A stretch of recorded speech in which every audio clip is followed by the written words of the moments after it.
Galvin Almanza. As we head into what is likely to be an historic and deeply contested election season, voter disenfranchisement and suppression could shift the outcome of the upcoming election. The most common form of voter disenfranchisement across the states is where those with felony convictions lose their right to vote or are prohibited from voting because of their criminal record. However, in 2016, although more than 6 million Americans were denied the right to vote for that reason, we are now looking at not only that, but a new form of disenfranchisement poised to impact the 2020 election, a mass wave of evictions. So as COVID-19 hit, the associated economic recession hit working class people even harder. And an unprecedented number of renters have been unable to make rent payments. A patchwork of state and federal legislative solutions and moratoriums have so far prevented the explosion of evictions in many states. But when these policies lapse, evictions are going to start back up again. With no new federal stimulus bill forthcoming, policy experts are predicting an avalanche of evictions hitting low-income renters across the country this fall. Women are expected to be a majority of the 30 to 40 million Americans at risk of eviction by year's end. And this is according to findings by the Aspen Institute. In fact, the eviction rate is highest among Black women. As Matthew Desmond, the author of the book Evicted, phrased the problem, and I'll quote him, "In disadvantaged neighborhoods, eviction is to women what incarceration is to men." A study by Desmond conducted for the MacArthur Foundation found that women from Black neighborhoods in Milwaukee represented only 9.6% of the population, but accounted for 30% of evictions. So organizers working to get out the vote in working class neighborhoods are reporting that evictions are disrupting the ability of affected individuals to vote. Voters who've recently been evicted face complicated hurdles in order to exercise their right to vote in the form of changed polling locations, re-registration requirements, inability to get mail-in ballots, not to mention the chaos of looking for a place to live. All of this means that the electoral impact is now going to be skewed against women, Black people, poor people, and particularly individuals who are at the intersection of those identities. At precisely the time when these affected communities are organizing and pushing elected officials to do more to protect tenants from eviction, the people who are being most harmed are shut out of the electoral process en masse. So to discuss this today, we brought you some experts. Joining us right now, we have New York State Senator Julia Salazar, we have Casey Tenants organizer Tara Raghavir, and joining us momentarily, as soon as she's done doing her job and voting in Congress, we're going to have Representative Ilhan Omar. So State Senator Julia Salazar, I'd like to start with you, if that's all right. Given that evictions disproportionately affect women and people of color, I'd love for you to sort of unpack for us how you can see evictions playing a role in upcoming elections, impacting the outcome of certain elections, and what state and federal governments could be doing right now if they care about electoral integrity to sort of blunt that impact. Absolutely. An eviction crisis at the scale that we are anticipating right now would already be a threat to voter turnout and participation in our elections, even under otherwise ordinary circumstances. But the potential negative impact on voter turnout is even greater under current conditions as we battle and begin to recover from a pandemic where it's going to be more important for us to encourage people to vote early and to vote via mail-in ballots and absentee ballots. It's, of course, a threat to people's ability to do that if they are experiencing housing insecurity and if they're being threatened with eviction. Right now, we need to act at the state level and at the federal level to extend an eviction moratorium. There's no reason, there's no justification for removing people from their homes during this crisis. There's no justification for us to continue to expect in a moment where we haven't seen unemployment rates like this, certainly in New York, since the Great Depression. It's unreasonable to expect people who don't have income to pay their rents. and to do what they need to do otherwise to stay in their homes. And so we really need to step in New York as the state, and the federal government as well, to provide the most vulnerable people, renters, cash-strapped homeowners who are struggling to pay their mortgage, et cetera, to provide direct relief to people, instead of just allowing this to happen, and jeopardizing our democracy in the process. So looking at the different interests involved, we're seeing the people who've been most impacted by the housing crisis are, as you mentioned, collectively sort of left out of the political process. But landlords and property developers are comparatively very active in the political process, especially in New York, with organizations like the Real Estate Board of New York lobbying for their political interests and funding their preferred candidates. So what would housing policy look like, do you think, if working class renters were driving those political decisions instead? If working class renters, and more people of color, if more cash-strapped homeowners were informing the political process instead of the for-profit real estate industry having an outsized role in our political process, we would see housing policy begin by addressing the greatest need and ensuring that our most vulnerable neighbors are housed, instead of voucher programs that really seek to provide relief to property owners first, or programs that provide tax breaks to developers and corporate landlords. Instead, we would see assistance, a housing first model, making sure that people are staying in their homes, and that people who have been left out of the political process are welcomed into the political process and even directly informing public policy. So since this crisis began, I'm going to go a little bit into the weeds of the actual rental assistance versus forgiveness ideas here, just because I wanted to find out more from you on that.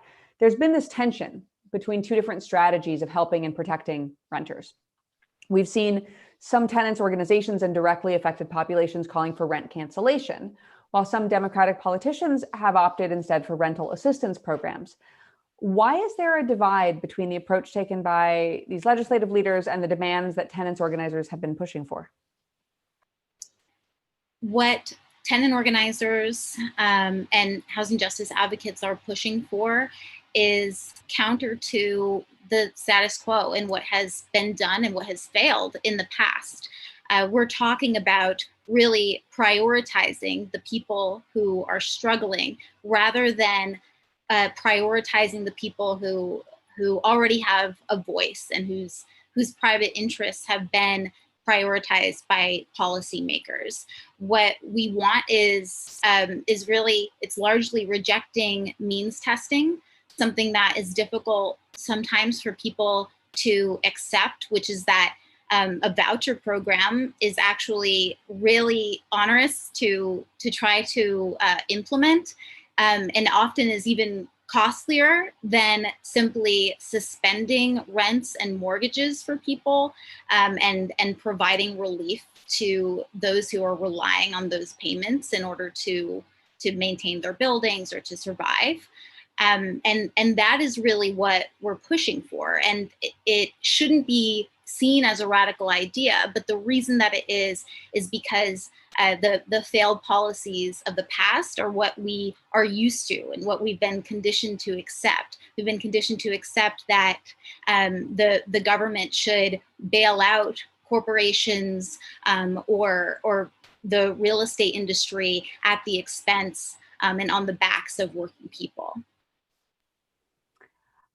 Thank you for that, Senator Salazar. We have now joining us Representative Ilhan Omar, and I'm not even going to give her time to sit down before I start peppering her with questions. Representative Omar, thank you so much for being here. And I wanted to ask you, since this pandemic began, you've been calling for Congress to pass the Rent and Mortgage Cancellation Act. And your colleagues decided not to include what Senator Salazar was just talking about, rent and mortgage cancellation, in the CARES Act or in the HEROES Act. So how do you think things would be different for working? Oh, I'm sorry, I just got a note that Representative Omar is not on yet, and I am talking to myself because she's been called back to once again do her job and vote on the floor, which we're very happy that she's going and doing her job. So I'm actually going to move to Tara Raghavir. Your organization, Casey Tenants, works directly with people who are facing eviction to build power, to win changes that will allow people to keep their homes. So from the perspective of the tenant leaders you work with, do you think that lawmakers have been effective so far at protecting renters throughout the crisis? And what will you like to see next? Thanks for having me. The short answer is no. Since March, tenants, both in our base at Casey Tenants and across the country, have been crying out for exactly what they need. And to Senator Salazar's point, the tenants who we spoke to in the earliest days of the pandemic were not saying, I want a voucher. They weren't saying, I want a subsidy. They weren't saying, I want rental assistance. They were saying, these circumstances are out of my control. I've lost my job. I've lost multiple jobs. I need to not have to worry about my rent every month because that's my biggest expense. So we started working on these proposals for rent and mortgage cancellation. Of course, Senator Salazar was a champion of that proposal in New York, and Representative Ilhan Omar was actually the champion that we worked with at the federal level to introduce the Rent and Mortgage Cancellation Act. So tenants have been calling for that as the chief demand since March. That paired with an eviction moratorium nationwide that would apply to every property is what tenants said they needed in order to be secure through this crisis. And of course, we haven't seen policy at really any level of government that's adequately protected tenants according to what they said that they needed. With that being said, of course, we've seen some brilliant leadership by people like Senator Salazar and Representative Omar, who practiced what I would consider the highest and best form of governing with movements, which is they called us and listened to what tenants actually needed, took heed, wrote legislation, and worked really hard to get their colleagues on board. But so far, even though the House has passed some stuff at the federal level that would protect tenants, the Senate has not come to the table to actually negotiate and pass a second relief package. So tenants are basically left out to dry. And I think to the point of the question that you asked Representative Salazar, it doesn't surprise me at all, right? In the days of late spring and early summer when we were working with Representative Omar's team to try to whip up some co-sponsors for the Rent and Mortgage Cancellation Act, we started studying contributions to people in the House side and the Senate side. And what we can see really clearly is that there are legislators of both parties who are owned by the industries who have a profit interest that stands opposed to the interests of tenants, right? So it doesn't surprise me at all that we didn't get the support that we needed out the gate, but I think legislators would be wise to heed the calls of tenants because as we can see, the economic crisis is not going anywhere, and it's extremely short-sighted to just allow millions of people to be forced out of their homes and onto the streets. That comes at a social cost to all of us, not just those families.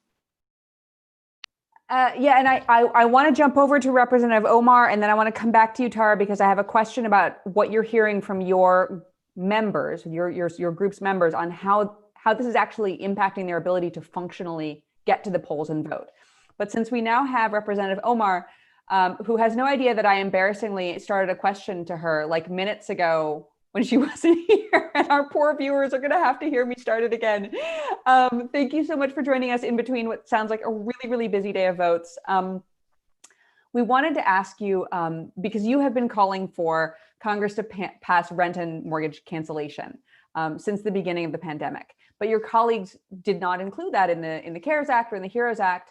How do you think that things would be different for working class homeowners and renters if Congress would pass nationwide rent and mortgage payment cancellation? And how do you think that could impact both state and federal elections nationwide?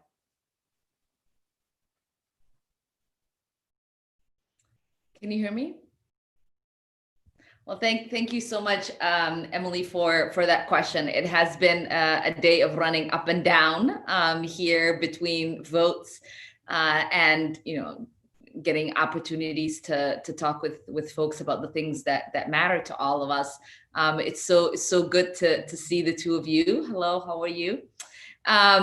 So it would drastically really change things because what Tara and folks like myself know is that the housing crisis that people are talking about during this pandemic really isn't a housing crisis that's a product of the pandemic, right? It's one that has existed for a long time. And, my constituency includes 50% renters. And so that is people who work every single day, who have to come up with a way in which they can pay their rent. And majority of them already were housing insecure, meaning that they were paying 50% or more of their paychecks to housing themselves. And so when you have a slew of people now who are outside, out of a job, out of a paycheck since April 1st, who haven't been able to pay their rent, you've got April, May, June, July, August, September. That's 6 months of rent that has accumulated for people. And that also means that landlords who oftentimes, right, in our cases, are not these wealthy, rich landlords. They are people who live off the income that they make out of, renting their basement apartment or, renting a duplex that they've invested in. So this is their retirement. This is their savings. This is their everything. And so they're not getting the opportunity to pay their mortgage. They're not getting an opportunity to do maintenance or provide for anything, while we have the renters living with, right, like the inability to pay for their rent. And you have places like Minnesota where there is an eviction moratorium that doesn't take care of the issues that people are having in trying to come up with rent. And so once that eviction moratorium is lifted, we are expecting people to make 6, 7, 8, 9, 10 months rent back. These are people who were barely making enough to pay their rent monthly, barely making enough to put food on the table, barely surviving. And now without a check, without a job, without any savings, we are expecting them to magically have 10 months rent paid. And so it is a catastrophe, really. It's beyond a crisis. And many of my colleagues don't see the urgency of wanting to address this in a holistic way. There have been policies proposed where mortgages that are federally backed have moratoriums on them. There have been proposals implemented where people can get housing and rental assistance, but none of those things really address the drastic needs of many of the people that we are talking about. In Minneapolis, the amount of money that they put aside to give in rental and housing assistance was used, I think something like 80% by people who would have already qualified for before, right, the financial crisis that's a byproduct of the pandemic we're in hit. And so that doesn't really address the needs that we have. And it's imperative on all of us to think of these people as members of our community, as our family, as our constituents, and implement policies that will create a positive impact on their lives. So let's talk about them as constituents for a minute. And then I'm going to go to a panel where I have a few questions for all of you. But Representative Omar, just briefly, we're less than 2 months out from an historic election. Mail-in ballots or absentee ballots will be getting mailed out in many states, within the next 2 weeks. We're hearing talk of people being advised to consider voting early to diminish the crush on the polls on November 3rd. I think we're hearing that November 3rd is the last day to vote and the last day you want to vote.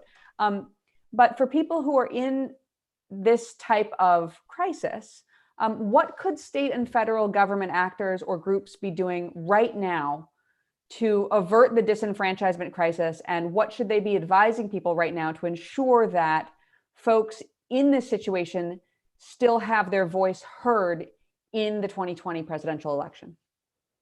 Well, one, I mean, we can get going in canceling rent and mortgages for people, and make sure that they are secure in their housing. So that should be a priority. And secondarily, I mean, the problem really is severe, and I don't know if the elected officials, whether it is on a municipal level, state level, or a federal level, are looking at it through the lens of this really impacting people's ability to participate in our democracy. 41 states have a two-step process where you have to fill out an application to request your ballot. You have to request that application to do the requesting of your ballot. That comes, and then you request your ballot, and then your ballot arrives and you send in your ballot. And you can't do that if you don't have a residential address, if you don't have a home. And so, I mean, this is going to have a drastic impact on people's ability to participate in our democracy. And for an election that really is about restoring our democracy, you would think people would eagerly be working hard in trying to make sure everyone has the ability to participate in it. There are a few things, I think, on an election front that people can do. They're not as simple and easy and morally sane as canceling, rent and mortgages is. One is to join the 9 other states, right, that are automatically sending people who are registered their ballots. 2 is to try to come up with emergency voting mechanisms where people can, exercise their rights as unhoused, to be able to do that. And all of those things really are going to require resources. They are going to require outreach. They're going to require education. And I don't know if people who are feeling the devastating stress of losing their homes, dealing with this pandemic, the crisis of not being able to care for themselves, to feed themselves, are going to have enough sanity left in them to take the extra step in filling out their request to get a ballot to vote or make a trip to vote. And so it is really on us, the people entrusted to represent these constituents, to get it right, and to do everything that we can urgently in the next couple of weeks to address this crisis of democracy and this crisis of housing. All right, I've got one final question, but I want to hear from all of you on it. And I want to start with Tara and then go to New York State Senator Salazar, and then we'll close with Representative Omar. And this is my question. We are here. We're at a moment where, according to what we've heard today in this interview, cancellation is urgent in order to preserve the ability of people to participate in the electoral process, along with many other reasons. But going kind of back upstream for a minute, I'd love to hear from each of you on what some policies are that we could be enacting now and thinking about in the long term to protect the ability of people living in poverty to participate in our political process, to protect us from getting to this situation. What are some upstream policies that we should be thinking about? And what do you think is likely to happen within the next 3 months that could move us closer to those goals? Tara, we'll start with you. Sure. I think my friends on this call with me will know exactly what my answer is. We've been working with grassroots leaders across the country for years now to imagine a completely different system. A paradigm shift is what we need when it comes to housing and securing people in their homes and actually lifting people out of poverty. And our answer is a homes guarantee. So it's a pretty simple idea. We live in the richest country in the history of the world. We can and we must guarantee that everyone has a home.